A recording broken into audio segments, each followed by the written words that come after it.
Not every defender is actually a tank. And if you build your frontline thinking they are, you can lose fights before the battle even starts. I have been testing dozens of team combinations in Heroes of History Epic Empire, and today I want to show you the positioning mistake beginners make all the time. And trust me, once you understand this, your team will instantly become stronger. And if you enjoy learning hidden mechanics like this, hit the like button and let's start. In this video, I will show you 4 important things: why the defender class confuse beginners, how to identify a real tank hero, examples of defenders that are not tanks, examples of non-defenders that can tank better. And at the end, I will show you a simple rule you can use when building your front lines. So why the defender class confuse the beginners? Let's start from there. Now, King Minos, as you can see, is actually a defender, and defender is charged into branch, protecting their allies. So basically something like the game say this hero should be a tank, and this somehow confused the new players. Strong against companion, treasure hunt, and blah blah blah. Tesla Storm, yeah, the tanks is not that good in the Tesla Storm. Now, in majority of the cases, the defenders are solid and they are actually tanks. On top of that, they're using heavy infantry. This is a unit you can find in your castle. This is the troops that the enemy have to also defeat. Now, for example, this one is siege barracks. If we get more information, you're going to see that, for example, the HP of my siege is like close to 3000. It's like 2935.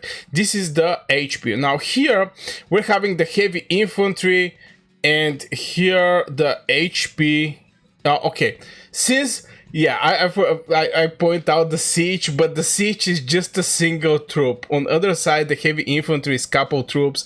There are, I think, like 3 troops. In each of these troops is having like 1.6 thousand HP. Maybe I'm going to give a cavalry, for example, where you can see the difference. So you can see that here we're having close to 200 and something HP difference, just because this is a heavy infantry.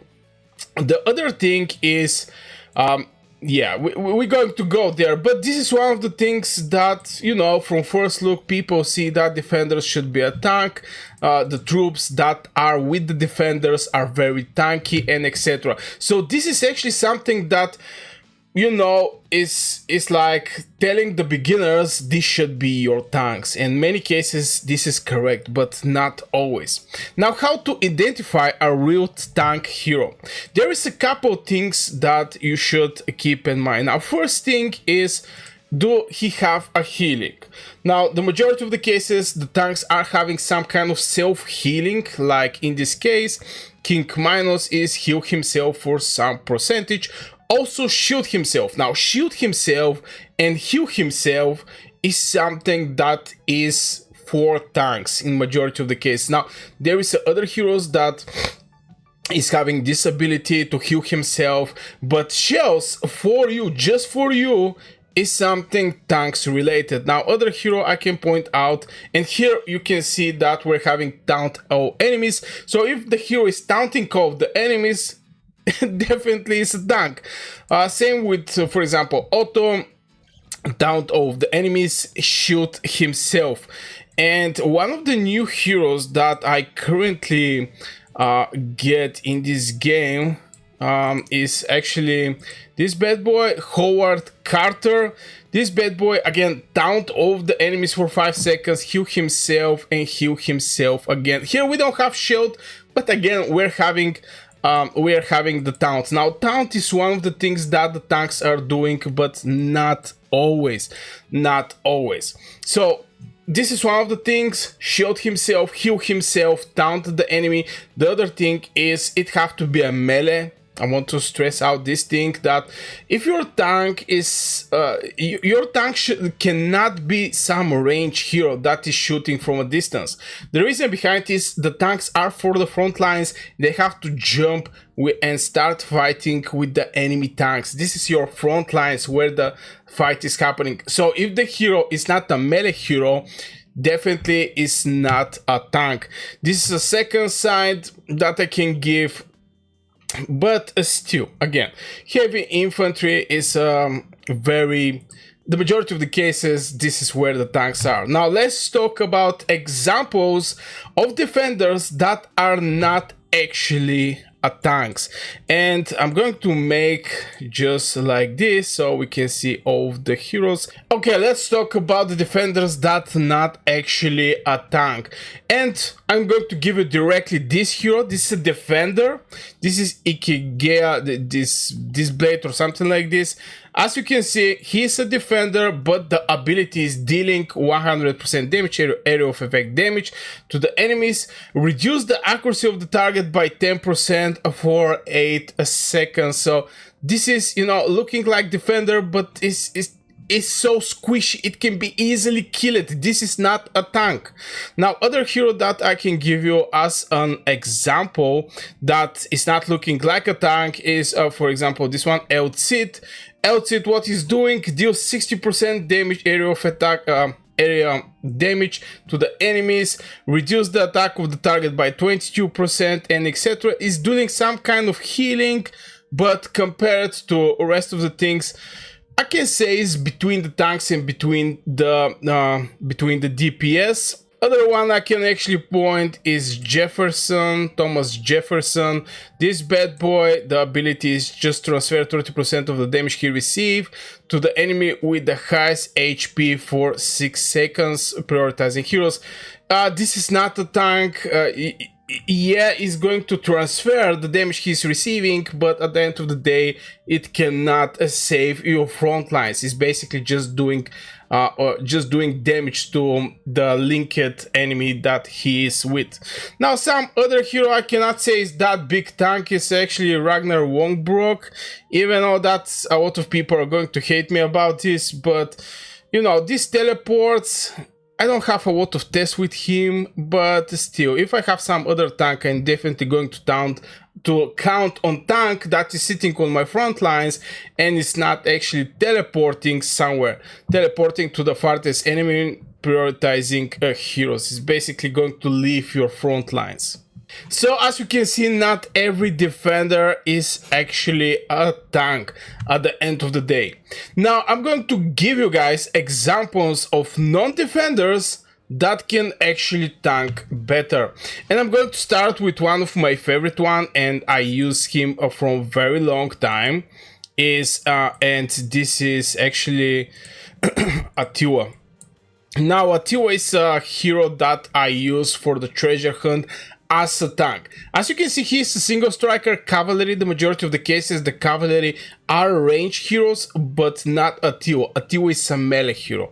On top of that, his ability is dealing some damage, but is also healing himself for some percentage. So for me, this is one of the tanks I use on my green team, next to Herman. Herman is also a very nice tank. He's a defender, Herman, but still I can use Atiwa as a tank in the front lines. The other hero that I can point out that is actually a good hero from the front lines is Hercules. Now Hercules, this bad boy, on level 1 is not something crazy going on. The Titan's Rage, dealing some AoE damage with the radius, blah blah blah, stun the target. He's having some kind of controls, but heal himself for 80% of his base damage. Now, right now, this spell is level 34, and my Hercules is healing himself for 1.2 thousand percentage of his base damage. So this bad boy, I also use him as a tank in my front lines. So this is like two examples that directly come to my mind for a tank. I also use, for example, Joan of Arc as a tank in the front lines, dealing some damage, heal herself and the allies. Heal allies with the radius of 2, blah blah blah, and increasing the attack. Is also support, is also a healer. Now the healing is not something crazy, but I use her in the front lines just because his area of attack is a melee hero and is having heavy infantry as a troop. This is a huge plus if you are looking for some kind of hero to become a tank. Now this is the simple rules that you should have in your mind when building your team. The tank have to be strong, the tank have to have some kind of survivability mechanics, like getting some shield, like getting some healing, maybe reducing the damage by some percentage. Having a taunt is also very important. Now, not always. For example, if we go over the defenders, the Hassan Pasha is having the taunt, but he's just boosting his defense by 40%, but still it's very nice. So yeah, healing himself, getting a shield, doing a taunt is one, and being a melee hero is one of the main things you have to keep in mind when you're building your first line, where is the tanks. You have 2 heroes in the front and you have 3 heroes in the back. So these 2 heroes in the front should be something like solid heroes, solid tanks, or having like 1 tank and 1 anti-core in the front lines is also acceptable. But yeah, just you cannot count on your healer only to heal your tank. You have to have something that you know, is helping your tank. In the Caesar case, you're going to have these 3 seconds that he's going to be invisible. In Minos case, you're going to get some shield for Otto, some healings for Herman. Grant is also getting some nice healing, and here we get some shields. Now again, there is heroes that are just not tanks, but is rated at defenders. I want to point this thing. So yeah guys, this will be for this video. This is the simple rules you can find and how to identify a tank and how to use this this tank. I wish you a great day. Let me know your thoughts in the comments below. Don't forget to hit 1 like on the video, also subscribe. Here I'm going to put 1 other video that it can be interesting for you. Go check it out. I wish you a great day and see you in the next video.